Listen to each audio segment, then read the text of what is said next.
well, you're in the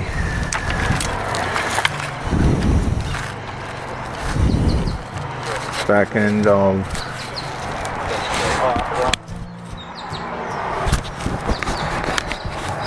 the breakup in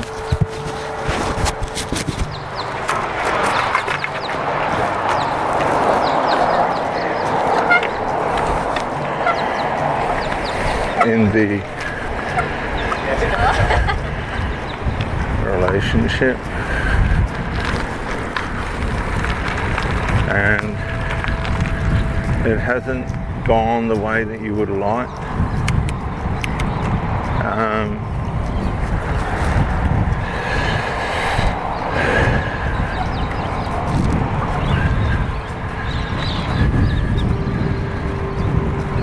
The problem with breakups is they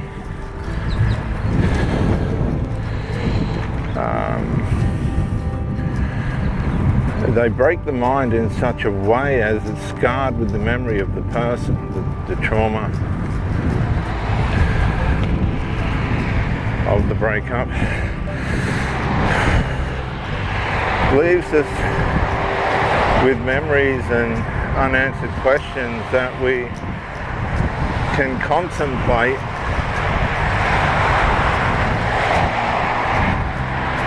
for years and years.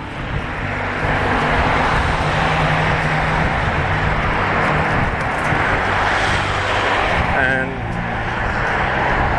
these memories can plague us if we cannot become conclusive with why the relationship ended up the way that it did. And this is usually because of covert abuse. Abuse that you can't see on the surface, but is happening within the relationship.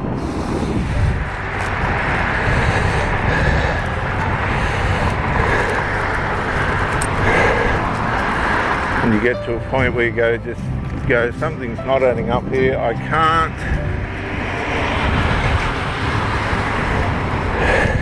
can't take it anymore. You've tried to warn this person. You've had discussions, you've had arguments. There's no improvement.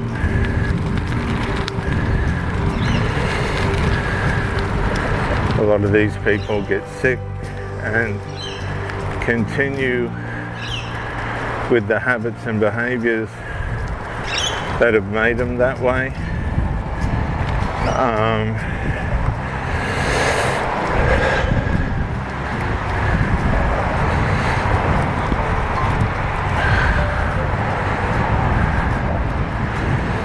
And you're trying to help them to heal and recover, but they just persist with the bad habits.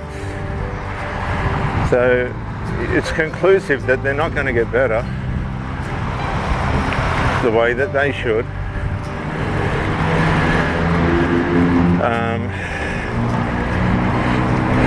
With the speed and wellness that they should, because, absolutely because, they continue with the bad habits. So you have to conclude, you've got no choice but to conclude that this person is no good for themselves. Now, this is where we go wrong.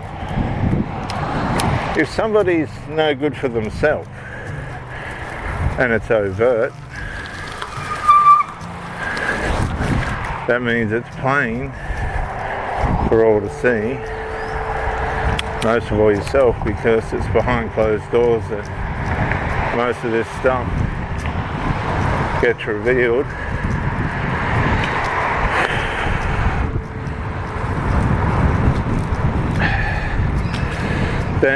there's no way in the world that they're going to be able to do the right thing by you. Ultimately, they're incapable of doing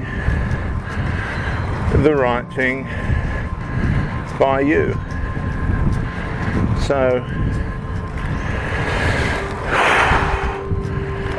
it's not a stalemate. You put yourself in a position of disadvantage because this person is not going to honor things that are healthy and positive in all aspects in the relationship. There's going to be this slight towards the undoing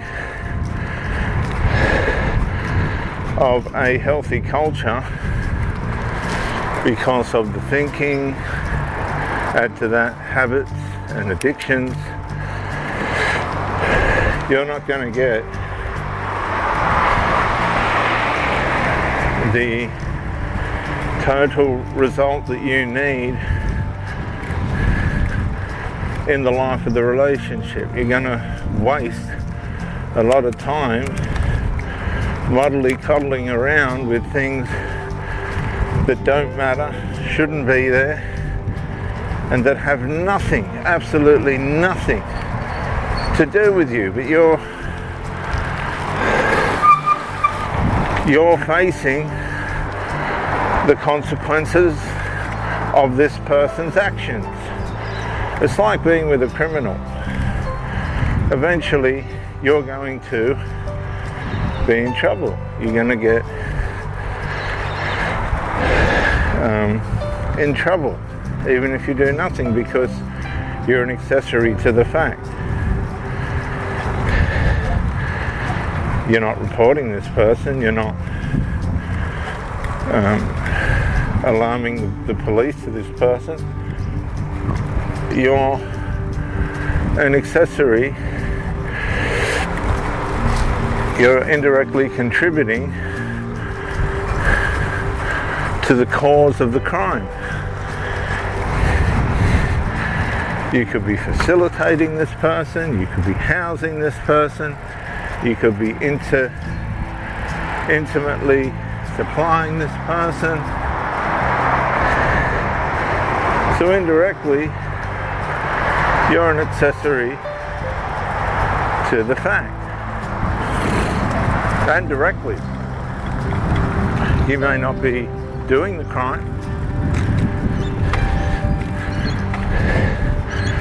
but you're not stopping it either. So that puts you in that culture, that criminal culture. You put yourself in the wrong place. And we do this with the micro incremental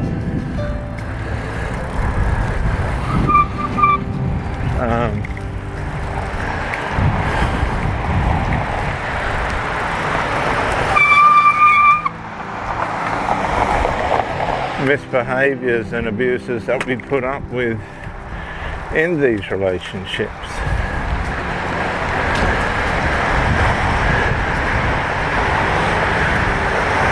Where we're being abused, used,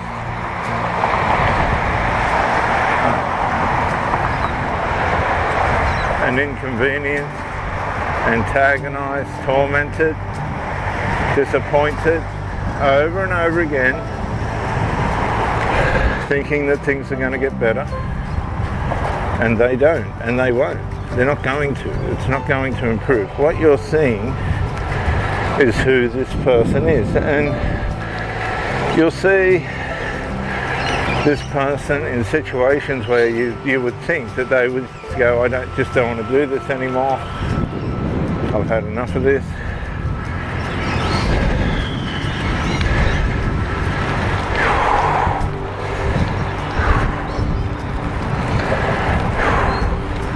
The consequences of this behavior are too heavy.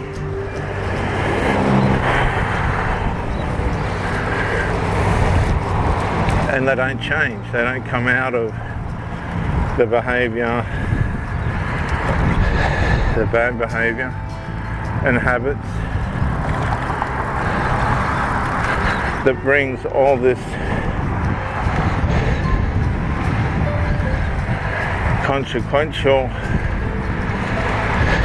results into their life and your life. So eventually, after years have been wasted, some people decades, some people a lifetime of worry and abuse, torment, frustration, you come to your senses and you go, my goodness me, I have been associated with an absolute fool.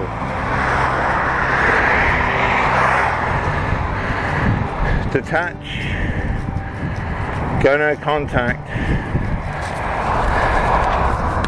and never go back.